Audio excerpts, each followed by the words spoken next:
अस्सलाम वालेकुम। आज हम स्टार्ट करेंगे फर्स्ट ईयर का चैप्टर नंबर 1, जिसमें हमारे पास बायोलॉजिकल मॉलिक्यूल है। पुरानी बुक के अंदर चैप्टर 2 था और नई बुक के अंदर चैप्टर 1 है, जिसके अंदर मॉलिक्यूल हमारे पास मॉलिक्यूल क्या होता है, प्रेजेंट होते हैं। अब जो हमारी बॉडी के अंदर मॉलिक्यूल्स, वैसे तो मॉलिक्यूल क्या होता है, जो एटम होता है उससे मॉलिक्यूल बनता है, मॉलिक्यूल की फॉर्मेशन होती है। मगर जो हमारी बॉडी के अंदर प्रेजेंट होते हैं उसको हम बायोमॉलिक्यूल्स कहते हैं। और बायोमॉलिक्यूल्स क्या होते हैं, डिफरेंट तरीके से होते हैं। प्रोटीन्स, कार्बोहाइड्रेट, लिपिड्स, मिनरल्स वगैरह, या न्यूक्लिक एसिड्स, ये हमारे पास क्या होते हैं, ये बायोमॉलिक्यूल्स होते हैं।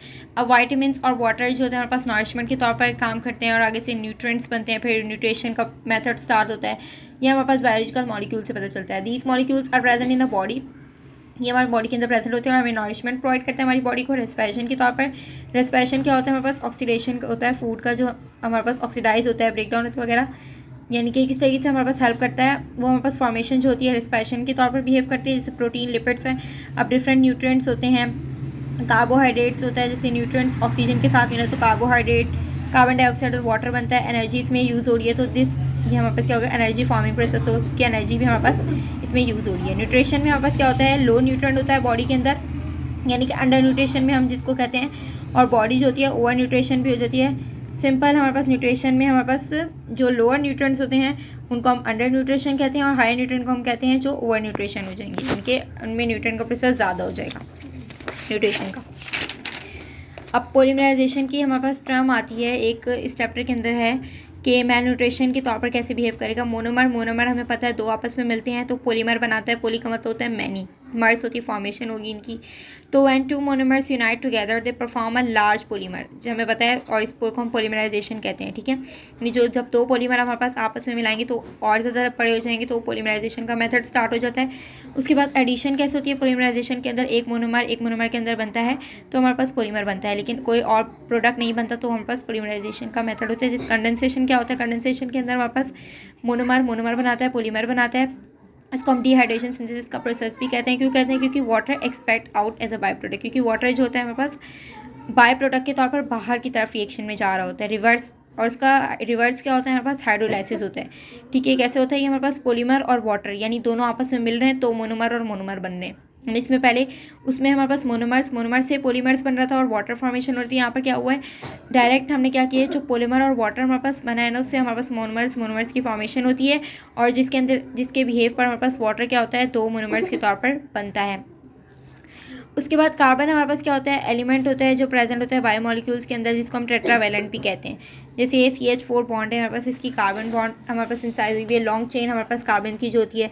प्रोटीन्स क्या होते हैं, हमारे पास बायोमॉलिक्यूल्स होते हैं, और ये हमारे पास किसके सबसे पहले हम प्रोटीन्स को पढ़ लेंगे कि हमारे पास क्या होते हैं, बायोमॉलिक्यूल्स होते हैं जो पॉलीमर होते हैं अमीनो एसिड्स के होते हैं। दो अमीनो एसिड्स को आपस में मिला होता है हमारे पास। फिर आगे हमारे पास पेप्टाइड बॉन्ड इनके दरमियान में प्रेजेंट होता है, और प्रोटीन हमारे पास दोनों के दरमियान प्रेजेंट होता है। फिर हमारे पास इन दोनों को जब आपस में मिलाओ पेप्टाइड बॉन्ड को, तो हमारे पास पेप्टाइड लिंकेज बनती है। यानी कि आपके कीज़ वगैरह यूज़ हो रही होंगी हर जगह, पेप्टाइड कैसे बना है, पेप्टाइड की बॉन्ड की फॉर्मेशन कैसी, पेप्टाइड लिंकेज कैसे हुई है, ये हमारे पास इसका पूरा प्रोसेस होता है। फिर इसके बाद पेप्टाइड बॉन्ड जब बन जाता है, उसके बाद अमीनो एसिड्स का हमारे पास क्या होता है, अमीनो एसिड का जो मोनोमर होते हैं प्रोटीन्स के।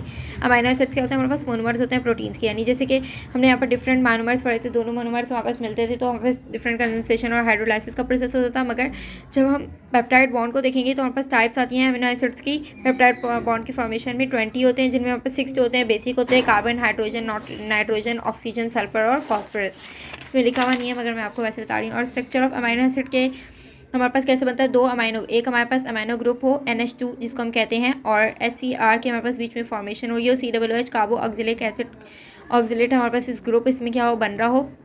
और मैन्युफैक्चर हमारे पास कैसे करते हैं अमीनो एसिड को, इसमें हमारे पास क्या होता है, एक इंसुलिन हो, हमारे पास ग्रुप हो AA1 ग्रुप बनता है, और एक AA2 होता है।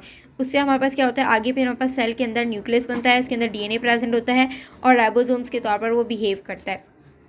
इसके दरमियान में जो मतलब बॉन्ड जब ये बन रहा है हमारे पास अमीनो एसिड, तो हमारे पास बीच में जो हमारे पास राइबोसोम जो होता है वो रोल प्ले करता है। प्रोडक्शन हमारे पास क्या होती है, प्रोटीन्स की कैसे प्रोडक्शन होती है, यानी कि प्रोटीन्स और राइबोसोम्स का आपस में कनेक्शन है। इसके काफ़ी MCQs भी आते हैं तो आप इसको याद रखिएगा। और प्रोडक्शन हमारे पास प्रोटीन की कैसे बनती है, डिफरेंट हमारे पास अमीनो एसिड, तो अमीनो एसिड को बनाया तो प्रोटीन बन गया। अब जैसे हमारे पास H2N का फॉर्मेशन हमारे पास लिया हमने, HCH को हमने ग्लीकाइन को लिया, एलानाइन को लिया, एलानाइन हमारे पास CH3 है, और ग्लीकाइन हमारे पास हाइड्रोजन के तौर पर बिहेव कर रहा है, और हमारे पास पेप्टाइड प्रोटीन हमारे पास बनता है। इस तरीके से इनकी फॉर्मेशन होती है। टाइप्स ऑफ प्रोटीन में हमारे पास डिफरेंट प्रोटीन्स की होती हैं सेकेंडरी प्रोटीन, टर्शियरी प्रोटीन और कोएटर्शियरी प्रोटीन। सेकेंडरी प्रोटीन हमारे पास कौन से होते हैं? हेलिकल टाइप के होते हैं, हेलिकल सीक्वेंस की, जिसमें हेयर्स, स्पाइडर वेब वगैरह आ जाते हैं। अभी हमने इसकी टाइप्स बता दी हैं प्रोटीन्स की। अगर शॉर्ट क्वेश्चन में पूछे तो हमने यही लिखना होता है। लीनियर सीक्वेंस अमीनो एसिड का ऐसे सिंपल प्राइमरी चल रहा होता है, उसको हम कहते हैं लीनियर सीक्वेंस। जैसे सिंपल हमारे पास अमीनो एसिड बना रहा है या दो अमीनो एसिड रिएक्ट करें, जैसे इंसुलिन हमारे पास बिहेव करती है इसके तौर पर। और सेकेंडरी में हमारे पास क्या होता है? हेलिकल सीक्वेंस होता है, जैसे हेयर्स, स्पाइडर वेब वगैरह। टर्शियरी में हमारे पास लाइसोजाइम के तौर पर बिहेव करता है। कोएटर्शियरी में हमारे पास हेमोग्लोबिन प्रेजेंट होता है।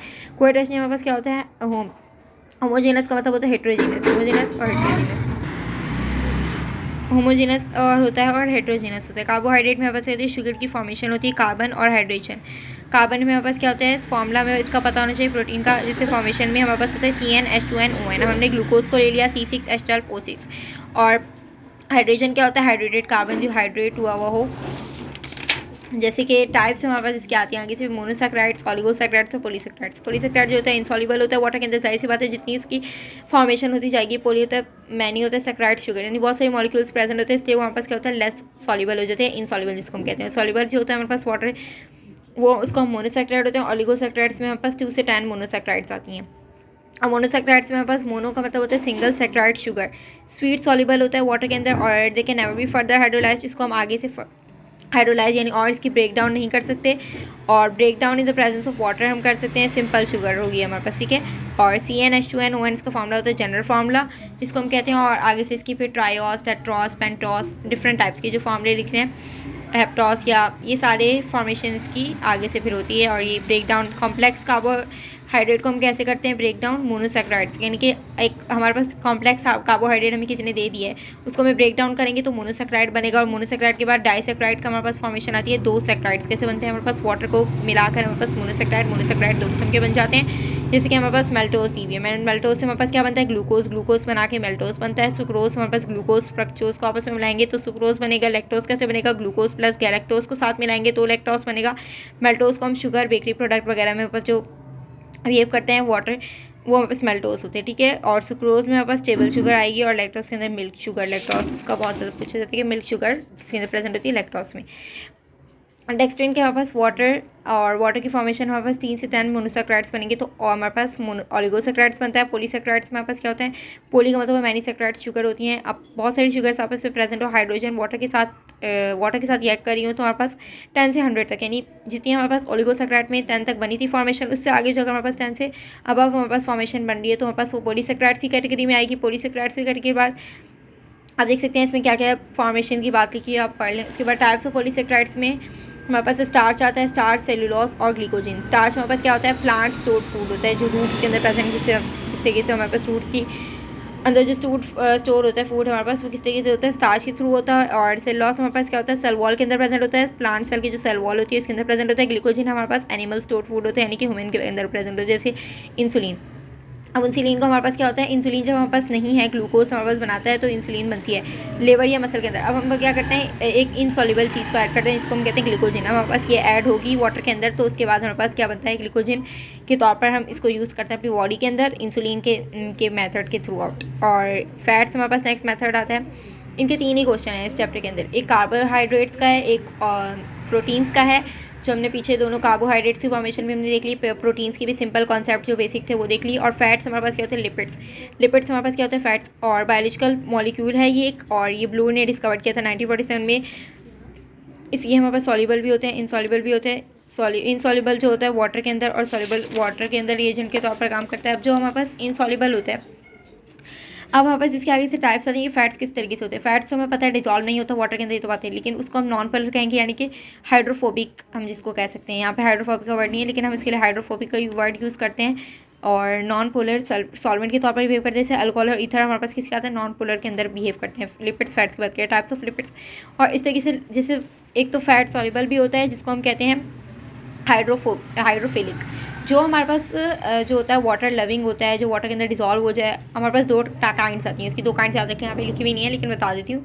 2 काइंड्स होती हैं, एक तो होती हैं वाटर लविंग होता है जो हाइड्रोफिलिक, और हाइड्रोफोबिक होता है जो वाटर लविंग ना हो, यानी कि जो उसको रिपेल करेगा वाटर को बिल्कुल ही। इसमें हमारे पास आती है फॉस्फेट्स वगैरह के एग्जांपल में आ जाता है। टाइप्स ऑफ लिपिड्स में हमारे पास फॉस्फोलिपिड्स में हमारे पास ये आता है कि रिड्यूसिंग और नॉन रिड्यूसिंग एजेंट, वो अदर कंसेप्ट है। और एक्रिल ग्लिसरॉल हमारे पास क्या होता है? फैट्स के तौर पर बिहेव करेगा। एकिल होता है फैटी एसिड्स और ग्लिसरॉल होता है अल्कोहल। अब इसमें अल्कोहल हमारे पास डिफरेंट मेथड्स के होते हैं। अब अल्कोहल को हमने कैसे बताया, एक फैटी एसिड से एक हेल्दी एसिड है। देखिए ग्लिसरॉल हमारे पास कैसे बनेगा, फैटी एसिड्स को आपस में बनाया तो ट्राइएकिल ग्लिसरॉल बन गया, 3 फैटी एसिड्स आपस में मिले तो ट्राइएकिल ग्लिसरॉल बन जाएगा, ये ट्राइएकिल ग्लिसराइड बन जाता है उसके आगे से फॉर्मेशन के अंदर। और सैचुरेटेड फैटी एसिड्स कैसे बनते हैं, हमारे पास अनसैचुरेटेड फैटी एसिड, 2 टाइप्स के फैटी एसिड्स बनते हैं। सैचुरेटेड होते हैं सॉलिड फॉर्म में होता है, सिंगल बॉन्ड का बना हुआ होता है, ठीक है, और अनसैचुरेटेड होता है एक से ज़्यादा बॉन्ड का बना हुआ होता है। ये एनिमल्स फैट के अंदर आता है, इसके अंदर कार्बन से कार्बन सिंगल बॉन्ड एनिमल आता है, इसमें डबल बॉन्ड फॉर्मेशन होती है, ये बात दिखी हुई है। और प्लांट्स के अंदर मौजूद है, एनिमल्स के अंदर मौजूद होते हैं सैचुरेटेड, इनका डिफरेंस आता है। तो आप ये पढ़ लीजिएगा। वैक्सीज मेन पॉइंट्स, वैक्सीज में आपस फैटी एसिड्स होते हैं, लॉन्ग चेन अल्कोहल के तौर पर काम करते हैं, ईस्टर बॉन्ड फॉर्मेशन के थ्रू आउट ही होता है, ठीक है, यानी कि बीच में आपस जो बिहेव करता है रिएक्शन के अंदर हम ईस्टर बॉन्ड को ऐड करते हैं। वैक्सीज जो होता है हमारे पास केमिकली हम इसको कहते हैं फैटी एसिड्स जो होता है कंबाइन होकर बनता है, एक लॉन्ग चेंज बनाते हैं जिसको हम अल्कोहल बनाते हैं, ईस्टर बॉन्ड जिसको हम कहते हैं। वैक्स हमारे पास क्या होती है, प्रोजेक्टाइल प्रोटेक्टिव कवरिंग के तौर पर काम करती है, प्रोटेक्टिव फ्यूल के तौर पर काम करती है, फिलर के तौर पर। हाइड्रोफोबिक भी होती है, वाटर रेप्लिकेंट होती है, यानी कि वाटर को रोकती है, हाइड्रोफोबिक कहते हैं रोकने को। अब यहाँ पर क्या होता है, हाइड्रोफोबिक जो होती है वाटर को रिपेल करेगी, रोकेगी, और एंटी ऑक्सीडेंट के तौर पर बिहेव करती है, यानी कि एंटी रिड्यूसिंग एजेंट के तौर पर बिहेव करते हैं, यानी कि ये एसिड के तौर पर भी वाटर, जैसे पता है वाटर एम्फॉटिक होता है नेचर के अंदर, एसिड के तौर पर बिहेव करता है और बेस के तौर पर भी बिहेव करता है। अब आयरन जैसे कि आयरन हमारे पास ऑक्सीजन के साथ रिएक्ट होकर एक फेरिक ऑक्साइड बना रही है, तो इस तरीके से डिफरेंट जो फॉर्मेशंस होती हैं वो इसी मेथड के जरिए होती हैं। टाइप्स हमारे पास वैक्सीज की होती है, नेचुरल वैक्स होता है, सिंथेटिक वैक्स होता है। सिंथेटिक वैक्स हमारे पास पेट्रोलियम वगैरह की टाइप्स की आती हैं, और एनिमल्स प्लांट के अंदर जो प्रेजेंट होता है हमारे पास, जैसे कि कार वैक्स वगैरह हो गई है, फिर ये नेचुरल वैक्स होती है, जैसे क्यूटिकल हम देखते हैं लीफ के ऊपर जो हमारे पास थोड़ी वैक्स वगैरह के टाइप की होती है, तो वो हमारे पास क्या होते हैं नेचुरल वैक्स में आती है। सिंथेटिक वैक्स में हमारे पास पेट्रोलियम जेली वगैरह है, फिर इसको मेथड आता है। फॉस्फोलिपिड्स हमारे पास क्या आता है, फॉस्फोर का मतलब होता है phosphate, polar molecules, lipids non polar होता है, ठीक है। अब हमारे पास इसमें देखिए ग्लिसरॉल के हमारे पास फैटी एसिड्स, यानी कि इसमें 2 बॉन्ड की फॉर्मेशन टाइप्स की हुई भी होंगी। इसमें एक हाइड्रोफोबिक जो मैंने आपको पीछे बताया पूरा के हाइड्रोफोबिक क्या होता है, हाइड्रोफिलिक क्या होता है, यहाँ पे यही चीज़ें लिखी हुई हैं। टेपनाइड्स हमारे पास आगे से इनकी फॉर्मेशन होती है, लॉन्ग चेन हमारे पास मेथड होता है जो हमारे पास C5H8, इसका याद है कि आइसोपेनाइड यूनिट जिसको हम कहते हैं, इसके अंदर फॉर्मेशन होती है, कार्बन 5 बनते हैं और हाइड्रोजन 8 बनते हैं। और ट्रेपटेन्स हमारे पास क्या होते हैं, डिवीजन्स होती है आगे, इनके आगे से डिवीजन्स क्या होती है, ट्रेपनाइड्स के आगे से डिवीजन्स होती है। ट्रेपटेन्स हमारे पास क्या होते हैं, फ्रेगनेंस के तौर पर काम करते हैं, स्मेल के तौर पर, जैसे कि रोज़ वगैरह हो गए, लेमन के तौर पर। और कैटनॉइड हमारे पास क्या होता है, कलर पिगमेंट प्रोवाइड करने के लिए, जैसे प्लांट्स वगैरह के अंदर डिफरेंट कलर पिगमेंट प्रोवाइड होते हैं। क्लोरोफिल गैप कलर कौन सा कलर प्रोवाइड करता है, ग्रीन कलर। एक्सोथोफिल हमारे पास येलो कलर देता है, कैरोटीन हमारे पास ऑरेंज या रेड कलर देता है। स्टेरॉइड्स हमारे पास क्या होते हैं, सेक्स हार्मोन्स, यानी हार्मोन्स वगैरह में मेल और फीमेल में जो हमारे पास सेक्सेस में जो हार्मोन्स यूज़ होते हैं, जैसे कि मेल के अंदर टेस्टोस्टेरोन होता है और फीमेल के अंदर एस्ट्रोजन होता है, ठीक है, तो वो हमारे पास सेक्स हार्मोन्स कहाँ से आते हैं, स्टेरॉइड्स के जरिए आ जाती हैं, यानी ये बायोमोलिक्यूल मिलते हैं तो आपस में जाकर फिर हमारे पास फॉर्मेशन होती है। किस तरीके से हार्मोन्स के तौर पर बिहेव करते हैं, डिफरेंट मेथड्स के जरिए बिहेव करते हैं। न्यूक्लिक एसिड, इसका आप लॉन्ग क्वेश्चन तो नहीं है, मतलब इसको पता होना चाहिए। इसका न्यूक्लिक एसिड हमारे पास फ्रेंच केमिस्ट्री बताया था, पर्सल्स के थ्रू आउट। आगे अब हमारे पास ऑब्जर्व करते हैं उसको माइक्रोस्कोप के जरिए। प्रोटीन न्यूक्लियस के अंदर प्रेजेंट होता है, पीएच हमारे पास <7 होता है जो एसिड होता है, और न्यूक्लिक एसिड हमारे पास फॉर्मेशन होती है। न्यूक्लिक एसिड के अंदर प्रेजेंट होता है ऑल लिविंग ऑर्गेनिज्म के अंदर न्यूक्लिक एसिड प्रेजेंट होता है, वायरस में भी होता है और ह्यूमन के अंदर भी। ऑल लिविंग ऑर्गेनिज्म में सब चीज़ आ जाती है, वायरस भी आ जाते हैं, ह्यूमन बींग्स भी आ जाते हैं। न्यूक्लिक एसिड हमारे पास क्या होता है, हर किसी के अंदर प्रेजेंट होता है। सब यूनिट इसका न्यूक्लिक एसिड का न्यूक्लियोटाइड होते हैं, ठीक है। अब जैसी बात है डिवीजन से हमारे पास न्यूक्लिक एसिड की भी आगे से डिवीजन है, उसका सब यूनिट आता है न्यूक्लियोटाइड, उसके आगे से क्लासिफिकेशन होती है। मोनोन्यूक्लियोटाइड होता है, डाइन्यूक्लियोटाइड, पॉलीन्यूक्लियोटाइड। मोनो का मतलब होता है 1 सिंगल न्यूक्लियोटाइड, डाइ में 2 न्यूक्लियोटाइड आते हैं, पॉली में मैनी न्यूक्लियोटाइड आते हैं।